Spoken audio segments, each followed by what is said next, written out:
再来关注最新的消息。据英国广播公司等英媒报道，该国首相特拉斯发布声明宣布辞职。9月6日才正式就任的特拉斯成为英国史上最短命的首相。而就在此前，英国媒体已经预言特拉斯下台将以小时来计。对于特拉斯辞职一事，法国总统马克龙评论称，英国尽快恢复稳定是非常重要的。当地时间周四下午1点30分，英国首相特拉斯在唐宁街发布声明。他表示，鉴于当前的情况，无法履行自己当选首相时的职责。I recognise, though, given the situation,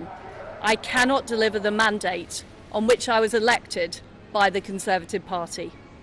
I have therefore spoken to His Majesty the King to notify him that I am resigning as leader of the Conservative Party. 9月5日，特拉斯以微弱优势击败苏纳克，当选保守党领袖，并获委任为英国首相。次日，特拉斯宣誓就职。9月23日，他宣布英国50年来最大规模减税措施。然而，这一剂猛药不仅没有提振英国经济，反而引发金融市场大幅震荡，英镑暴跌至几乎与美元持平的史上最差汇率。同期，英国的通胀率一直维持西方国家中最高。特拉斯也因此遭遇保守党内外对其执政能力的巨大质疑，要求特拉斯辞职的声音就越来越大。最近一次的民意调查显示，他的支持率已经跌破10%。为挽救支持率的颓势，特拉斯于上周将主导减税的财政大臣科沃滕解职，紧急任命亨特为继任者，并推翻此前宣布的几乎所有减税措施。然而，此举引发多米诺骨牌效应。内政大臣布雷弗曼周三也宣布辞职，特拉斯内阁一周内失去了2名重要阁僚。周三，英国议会下院的质询会十分混乱，在掌声、嘲笑声和叫喊声中，特拉斯将自己描述为一名斗士，并重申无意辞职。Mr. Speaker, I am a fighter and not a quitter.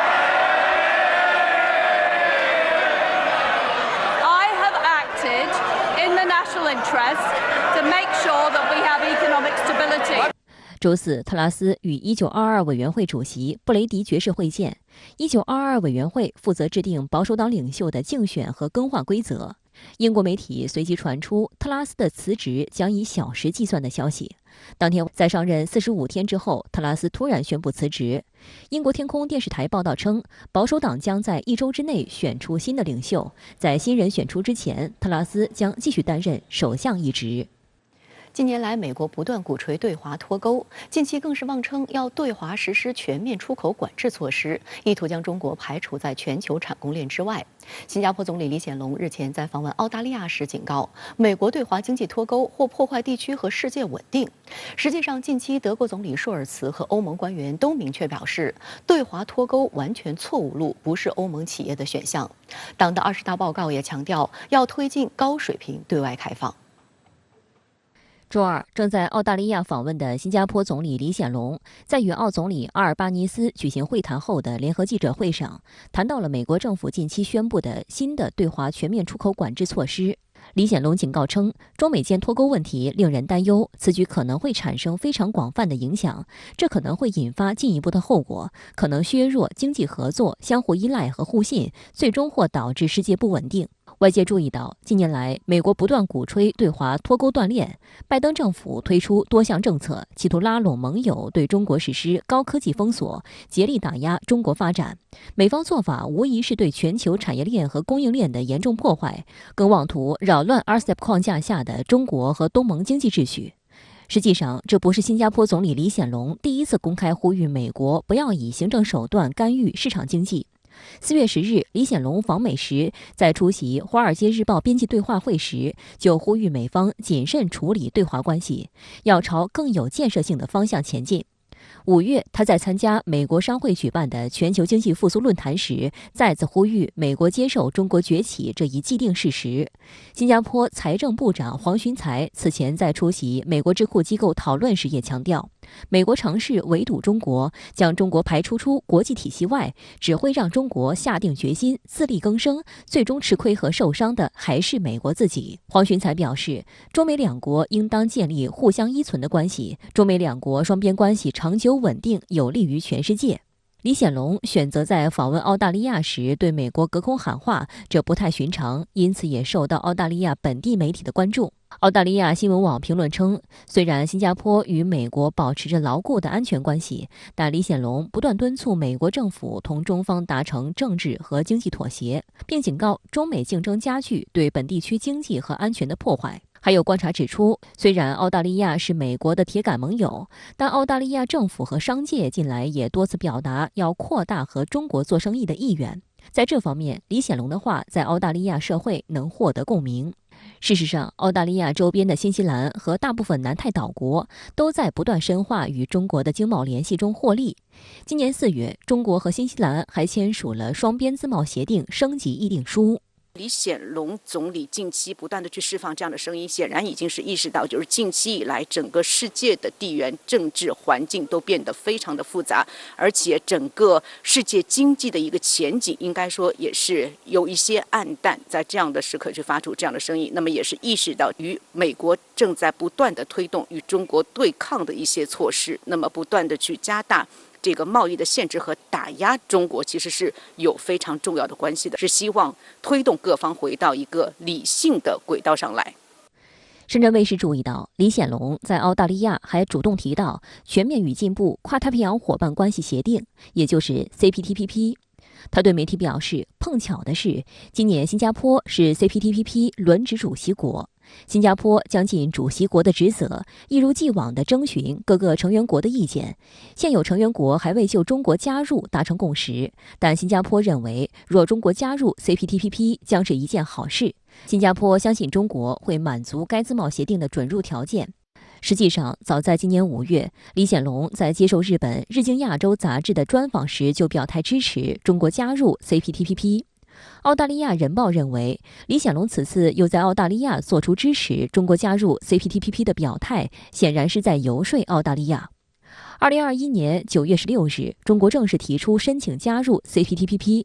今年5月，中国商务部新闻发言人束觉婷在谈及此事时再次重申，中方将坚持对标高标准国际经贸规则，全面扩大高水平对外开放。他还强调，中国始终支持自由贸易，正在积极构建面向全球的高标准自贸区网络。实际上，有7个国家是 Cptpp 和 RCEP 的双料成员，因此推动两者衔接对地区乃至全球经贸合作都有积极作用。新加坡作为重要的东盟国家，也积极支持中国积极推动区域经济一体化和贸易投资自由化、便利化的举措。李显龙总理这样的表态，应该是对于中国这个提出加入 Cptpp 的谈判，它也是释放了一定的积极信号。中国目前是提出来加入这个 Cptpp 的谈判，无疑为各方解决的贸易分歧，其实是提供了一个非常好的契机。单边的贸易限制和打压的措施，这个并不符合各方的最大利益。与新加坡形成呼应的是，在上周举行的柏林机械工程峰会上，德国总理舒尔茨也明确表示，德国支持全球化。他还指出，脱钩是完全错误的答案，德国必须与包括中国在内的许多国家开展贸易。德国媒体还报道称，舒尔茨正在积极筹备今年年底之前访问中国，争取成为中共20大闭幕后首位访华的西方国家领导人。欧盟委员会负责经济事务的执行副主席东布罗夫斯基斯也强调，与中国脱钩不是欧盟企业的选项。欧中贸易关系需要更多的平衡和互惠，欧盟应继续以务实的态度与中国接触。国际货币基金组织最新一期世界经济展望报告也指出，当前全球经济面临诸多挑战，为此将明年全球经济增长预期下调至 2.7%， 较7月预测值降低了 0.2个百分点。在这样的背景下，中国正为世界提供难能可贵的确定性。欧盟，特别是我们知道现在这个面对着俄乌冲突，其实它自身正处于这样的一个风口浪尖的时刻。那么这样的一种声音，其实也是理性的考虑到当前整个欧洲它所面临的一个环境，也是希望这个不要再继续推动这样的一种地缘紧张形势，包括和中国的这样一种贸易紧张关系，回到一个理性的商业合作的轨道上来。值得关注的是，正在召开的中共20大也让世界看到中国经济政策更多的确定性。报告提出，要推进高水平对外开放，稳步扩大规则、规制、管理、标准等制度型开放。这是制度型开放首次写入党代会报告。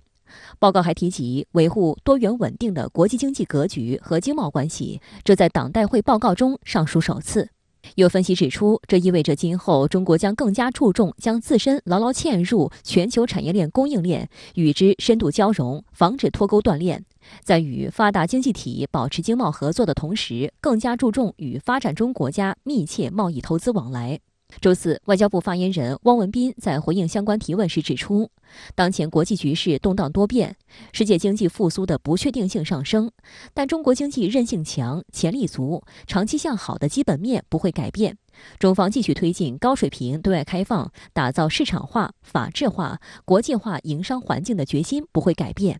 未来，中国将始终坚持对外开放的基本国策，坚定奉行互利共赢的开放战略，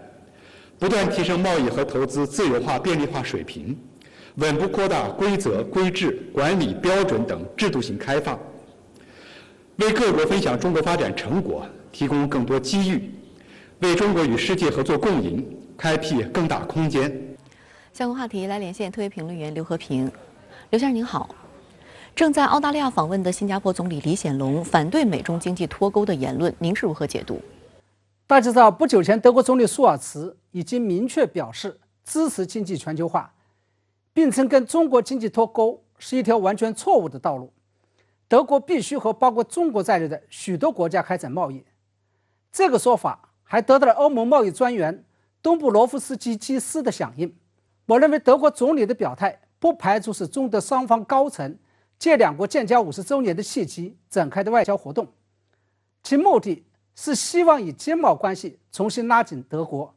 以中德关系的改善来撬动中国与欧盟关系的改善，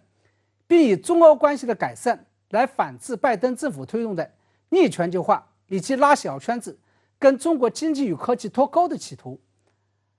让人感到欣慰的是，新加坡总理李显龙也利用访问澳洲的机会，公开做出了同样的呼吁。由于以华裔为主的新加坡既跟中国保持了相当友好的关系，同时还跟广泛意义上的西方国家，尤其是区内的美国、澳大利亚、日本，都保持着非常良好的沟通与互信，在几乎所有大国之间都行走的可谓是游刃有余。正是在这种情况下，无论是新加坡建国总理李光耀，还是现任总理李显龙，他们对区内事务，尤其是对中美关系的发言，开始看得很准、很透，甚至带有一定的预见性的，其影响力不容低估。因此德国总理舒尔茨、欧盟贸易专员东布罗夫斯基基斯，还有新加坡总理李显龙的先后表态，意味着已经有越来越多的国家对拜登政府推出的中美经济与科技脱钩政策感到不满。当然了，我们也要清醒地认识到，光是这几个政治人物的表态并不足以影响拜登政府的对华政策，要扭转这个趋势，还需要有更多的国家站出来表态，需要中国做出更多的外交斡旋与努力。李显龙还敦促美国政府同中方达成政治和经济妥协，并警告中美竞争加剧或产生破坏性经济后果，并增加两国发生灾难性军事冲突的可能性。您对此又是如何看？其实实事求是来讲，李显龙的这个说法并不代表着所有国家的看法，还是有一些区内国家认为中美之间的恶性竞争，甚至是全面对抗，对他们国家是有利的。至少他们可以利用这样一个机会闷声大发财，取代中国制造，占领美国市场。这里面的不同就在于，个别国家是从自身国家与眼前利益出发的，而李显龙是从地区与全球长远利益来考虑问题的。首先从经济层面上来讲，过去40多年来的全球经济一体化以及全球经济的繁荣，尤其是亚太地区区域经济的融合与繁荣，是建立在美国这个全球最发达的经济体与中国这个全球最大的发展中国家密切合作基础上的。正是因为美国设计、中国制造、美国消费这样一种珠联璧合的模式，使得全球尤其是美国经济维持了长达数十年的高增长、低通胀的发展模式，而区内相关国家的发展基本上都沾的是这个模式的光。一旦中美因为恶性竞争而导致经济脱钩了，那不仅就意味着这一发展模式的终结，而且意味着全球最大经济增长引擎的熄火。在这种情况下，城门失火自然就会殃及池鱼，区内国家的经济自然也就好不到哪里去。其次，众所周知，中美经济是中美政治、外交与安全关系的压舱石。一旦中美经济彻底脱钩，那双方的恶性竞争就有可能会走上军事对抗的道路。而一旦中美爆发了大规模的战争，那整个世界秩序就会地动山摇，区内所有的国家都无法幸免，都将会被卷入到其中。在这种情况下，假如区域安全都没有办法保障，又何谈区内的经济发展？那么还有就是，中美关系向好的时候，区内的国家就可以左右逢源，两边赚钱。一旦中美之间发生恶性竞争，尤其是走向对抗，区内相关国家就会被迫选边站，最多只能从某一边来赚钱。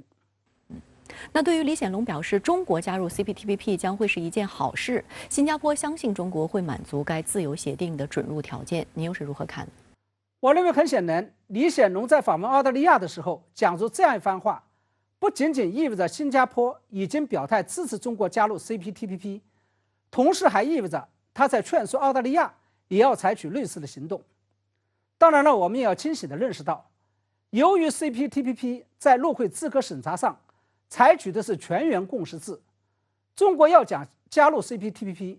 必须要分别跟现有的11个成员国分别来谈判，并且取得这11个成员国的一致同意。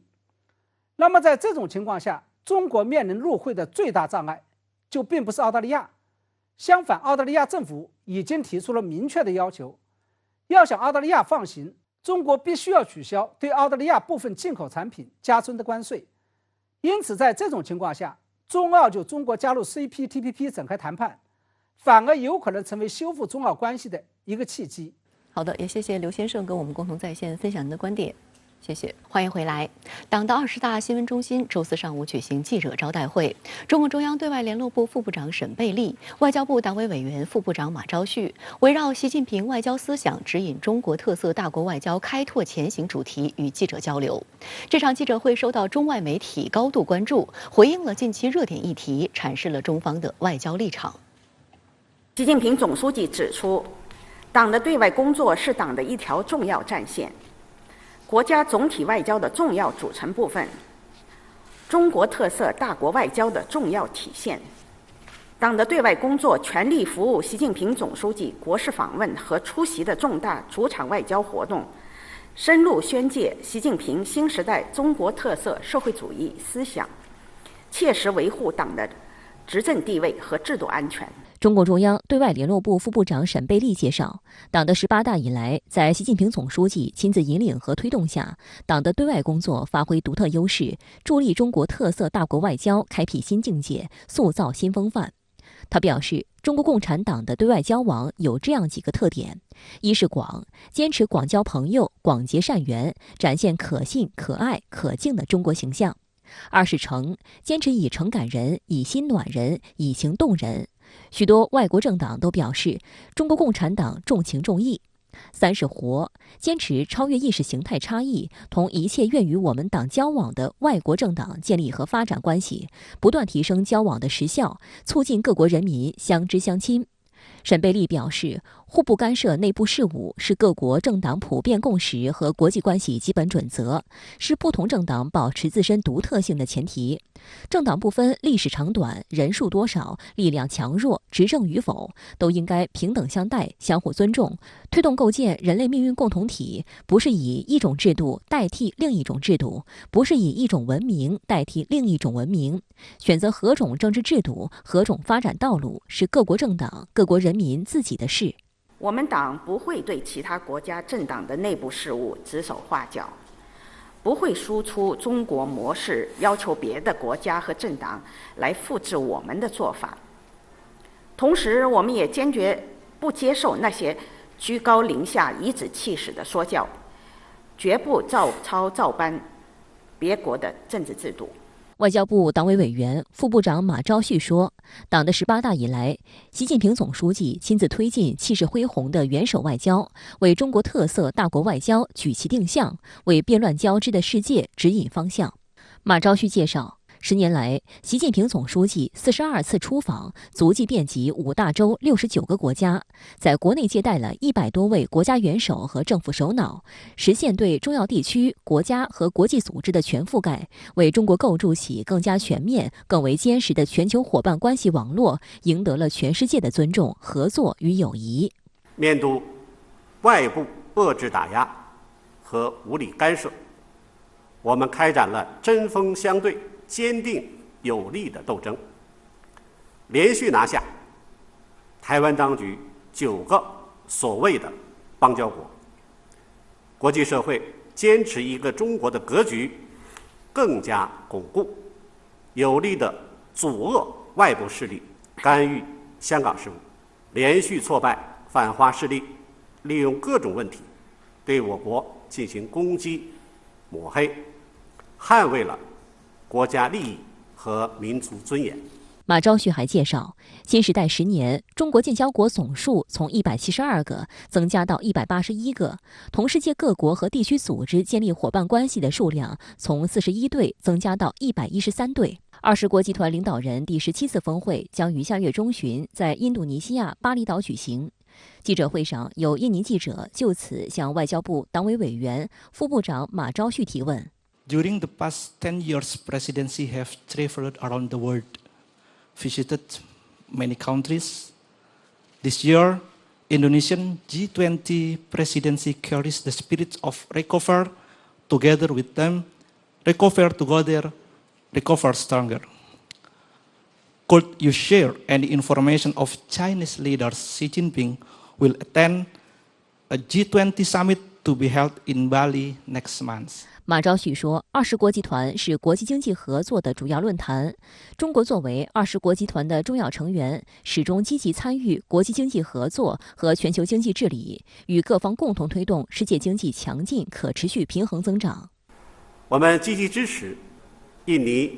作为 G20 主席国的工作，支持巴厘岛峰会确定的共同复苏、强劲复苏这样一个主题。我们也期待峰会在加强抗击疫情国际合作、促进世界经济复苏、维护全球粮食、能源安全等方面发挥积极的建设性的作用。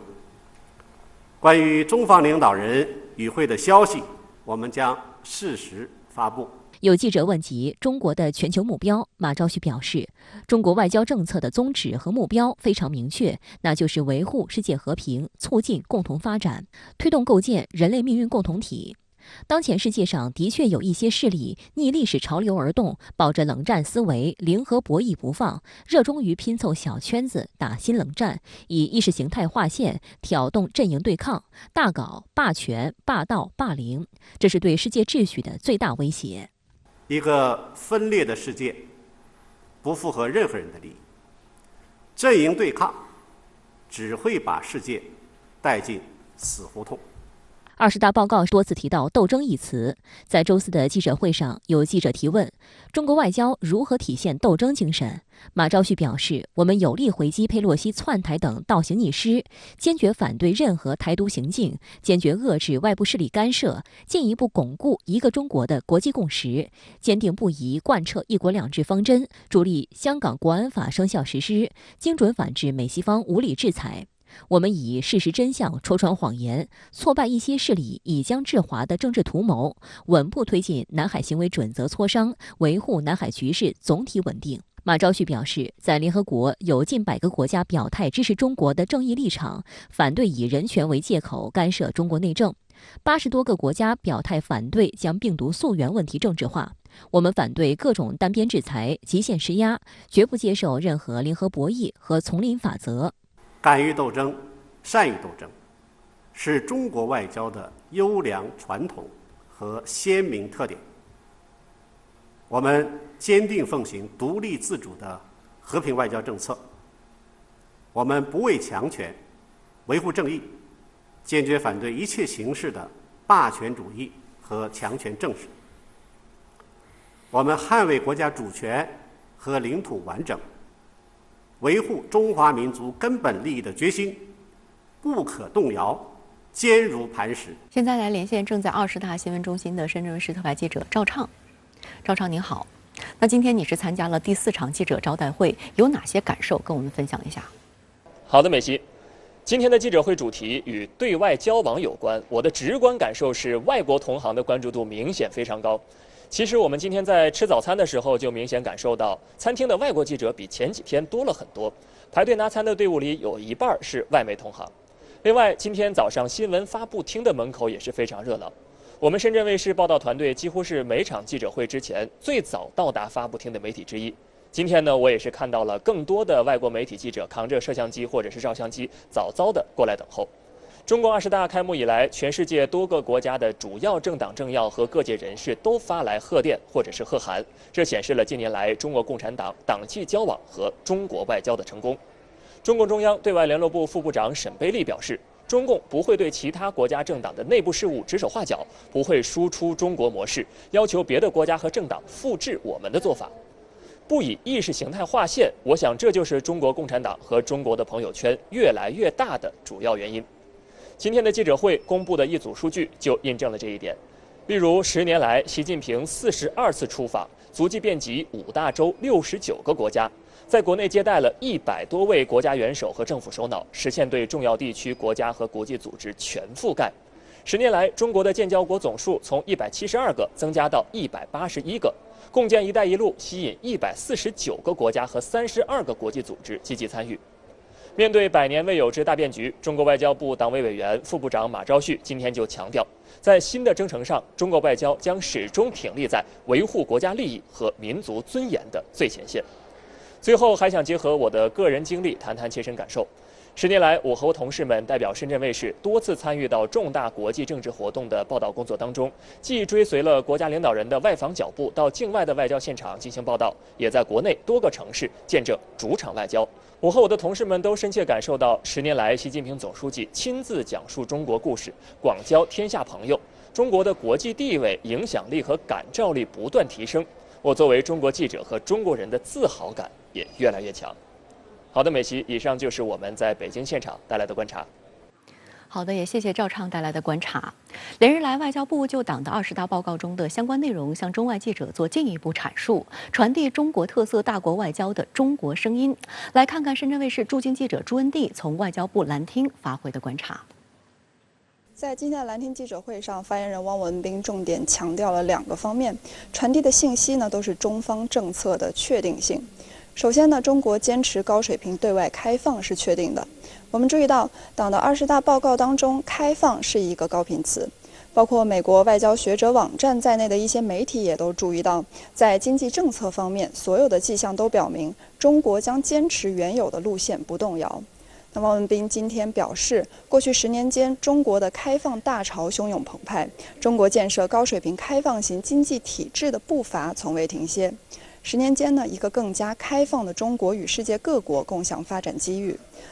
汪文斌再次强调，中国继续推进高水平对外开放的决心不会改变。那另一个确定性是体现在中国积极推动全球气候治理方面。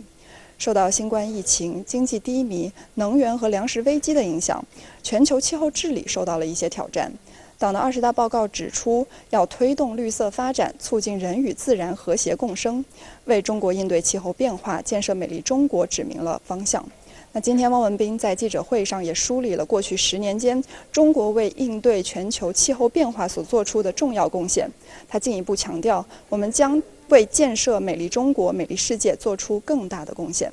那在当前的形势之下，中方借着蓝厅记者会的平台，对外传递了更多的确定性。无论是在对外开放层面，还是在推动全球气候治理方面，都为处于不确定中的世界提供了一颗定心丸。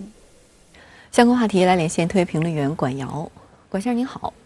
今天党的20大记者会聚焦大国外交、政党外交。马朝旭有关连续拿下台当局9个所谓邦交国的表述刷屏，成了许多媒体及时报道的标题。您对此如何评论？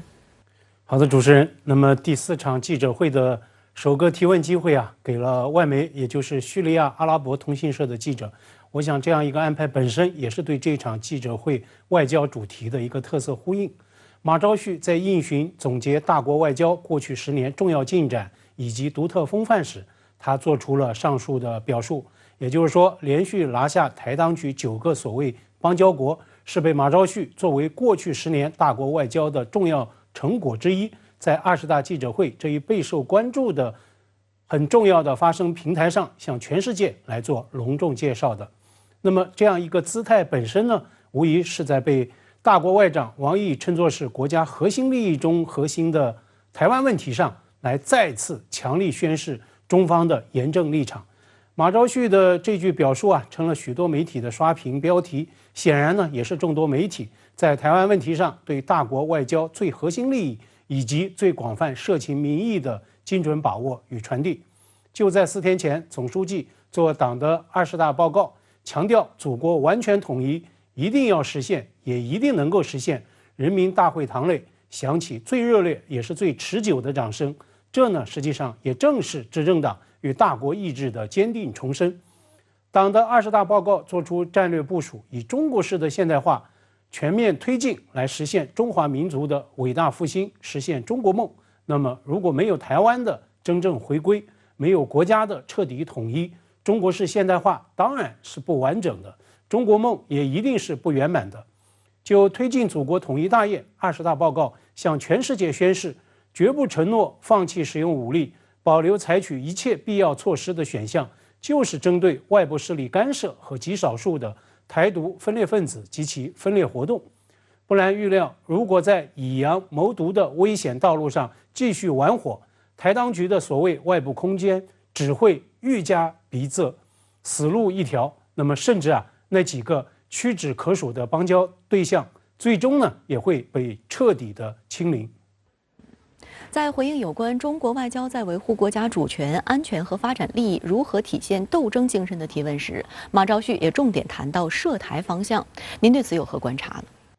总书记在20大报告中号召坚持发扬斗争精神，增强全党全国人民的志气、骨气、底气，不信邪、不怕鬼、不怕压。那我也注意到我们的外交战线、我们的外交官们对此是深切领悟的，而且呢表现出强大的执行力。今天马朝旭在回应有关大国外交如何体现斗争精神时，再次强调不信邪、不怕鬼、不怕压，列举中国外交在台湾问题的一系列上的斗争作为，有力回击佩洛西窜台等倒行逆施，坚持反对任何台独行径，坚决遏制外部势力的干涉，进一步巩固一个中国的国际共识等等。可以预料，那么中方坚决回击、反对、遏制的这些个对象，未来呢也必将继续成为大国外交在最核心、最敏感也是最重要的台湾问题上的斗争的方向。中共20大报告对坚持贯彻新时代党解决台湾问题的总体方略，坚定不移推进祖国统一大业做出了全面的部署。我注意到一些刻意操弄台湾议题、图谋搞干涉的外部势力，对此显然是很有些焦虑感、挫败感的，因为他们深感打台湾牌、搞所谓以台制华的干预空间正在被全面强力的压缩。美国国务卿布林肯周二呢，在加州的斯坦福大学参加一项活动时就公开声称，说北京正在加速推进国家统一的计划。他的原文表述是 on a much faster timeline， 是快得多的一个时间线。美国智库兰德公司的总裁杰森麦森尼，他最近在大西洋月刊就撰文，竟然用了这样的一个刺眼标题，说美国面对芯片难题，协防台湾就是出路。那么这就是所谓芯片战的提法，为什么最近在美国舆论场上成了一个大热关键词的一个真实的背景。3获普利策奖的美国知名观察家弗里德曼甚至在《纽约时报》专栏中就公开鼓吹说，美国正在同时对俄罗斯以及中国进行2场战争，美俄是军事对决，而美中正在上演所谓的芯片战。所以展望新时代大国外交的新征程，虽然不排除在某些个特定时空、特定情境下，斗争呢会激化外溢，甚至在芯片等一些个特定的领域，遏制与反遏制、打压与反打压，甚至可能会异常的激烈。但是呢，斗争的最终结局与指向，一定是祖国统一不可逆转的历史大势，它所早已决定的。对此呢，20大报告也做出坚定的重申，祖国完全统一一定要实现，也一定能够实现。党的20大报告指出，过去10年，我国国际影响力、感召力、塑造力显著提升。今天记者会上，这3例也被多次提及。您对此有何解读？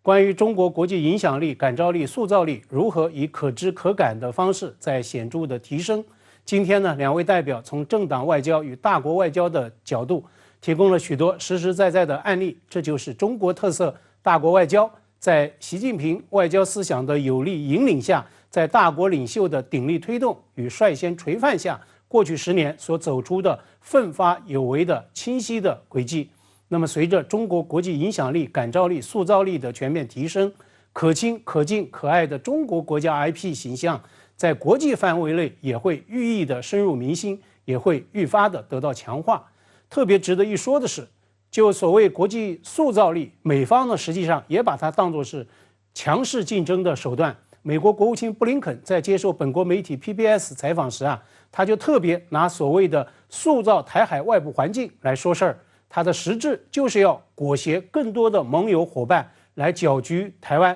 在台湾议题上搞所谓的战略协同，以台制华，搞干涉，来鼓动大国对抗。所以这样的国际塑造，那就是另一种名目的干涉的代名词，是我们必须要坚决反对的。我们主张的塑造力是从中国方案、中国智慧与中国力量出发，是真正的提供公共产品，完善维护国际秩序，也是对推动世界和平与全球发展做出真正具有建设性的积极贡献。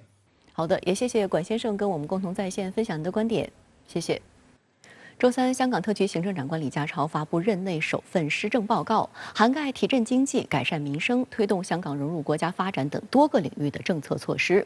周四，李家超赴立法会出席施政报告答问会时表示，施政报告的中心思想就是要把握良机，带领社会共同解决长年累月累积下来的问题，团结各界向前迈进。香港正处于由治及兴的关键时期，特区政府有什么新举措？来看看分析。香港內耗不斷嘅日子已經過去啦，而家係實現新飛躍嘅起點。香港要自強不息，要有善拼敢贏嘅精神。李家超强调，香港固有优势一直存在，过去和现在面对的挑战和磨练，只会令香港更加坚强。但要为香港创造更美好的明天，就要坐言起行，急不容缓，并呼吁香港各界要有团结奋斗的新作为。深圳卫视还注意到，李家超任内首份施政报告推出一系列新政策，招商引资引才，旨在强化香港竞争力。例如，从签证和税收2方面入手，具体包括放宽5类人才签证申请，外来人才成为香港永久居民后，买房所缴纳共30%的印花税可获得退税等。舆论对香港特区的人才引进新政策表示欢迎。美国彭博社引述生物科技公司向达董事长及首席执行官招彦涛的话说，香港的新政策比新加坡的人才政策更好，因为更灵活。报道还认为，香港如果想要吸引更高端的人才，必须要推出比竞争者更优惠的政策。周四下午，香港特区政府多位主要官员分别召开记者会，就施政报告中的具体政策措施进行阐述。那大家可以看到呢，我手上这一沓彩色的资料，就是每一场会议召开之前派发给传媒记者的，包含了各司局长讲话的内容要点和背景的 PPT 展示。可以说呢，每一个部门都做了非常充足与细致的准备来阐释施政报告的要点。让我印象十分深刻的是，施政报告中指出，特区政府要成立融入国家发展大局督导组。那曾国卫局长呢，刚刚在回答我的提问的时候就强调，之所以成立督导组，是为了响应习主席的讲话精神，进一步加强与内地机构的沟通。具体的工作呢，是会由行政长官担任那个组长，3位司长呢会担任这个副组长，会定期的召开会议，主要就4个范畴，包括那个“十四五”规划，包括那个粤港澳大湾区建设。也包括“一带一路”的倡议，还有就是跟其他省市地区的一些合作机制。曾国卫进一步说明称，行政长官作为组长，会定期根据总揽各项目推进落实情况，适时制定与调整政策措施。遇到工作中的堵点、痛点等情况，也将通过协调中央及地方有关部门等方式推动解决。施政报告把位于深港交界处的北部都会区定位为香港未来的策略发展据点，也是驱动香港再创高峰的新引擎。香港特区政府财政司司长陈茂波周四下午回答了深圳卫视驻港记者邱倩怡的相关提问。我们想了解，就是新设立了一个北部都会区的咨询委员会，这个咨询委员会它具体怎么样来工作？咨询委员会是由我主持，咨询委员会下边呢还有一个跟深圳跟内地联系的一个工作组，一个专班。所以在这个过程里边呢，跟内地的沟通协调有一定的渠道也非常重要。周四出版的多家香港报章纷纷以头版及专版详细梳理施政报告内容，普遍对施政报告给多项措施制定清晰的时间表，并对管制班子设立明确关键绩效指标表示欢迎。最近的民调也显示，李家超的民望创下新高。香港大公报社评认为，这是一份全面准确贯彻一国两制方针、方向明确、思路清晰、措施有力的施政报告。南华早报社论称，行政长官及特区政府在施政报告发表后，仍有许多务实工作要做，市民也密切关注本届特区政府以结果为目标承诺的兑现。现在的这一届政府各方面应该说，它都摆脱了过去的比较相对混乱的那种局面。所以李家超，我觉得他非常清醒。我相信现在的各位司长、这些主要的官员都非常清楚，我的手中的权力大了，那就意味着你要被问责的这个压力也会更大啊。所以我们看到李家超的报告有一些很清晰的目标，那这些目标能不能达到，就是他的所谓治理的效能能不能达到，那么我们都拭目以待。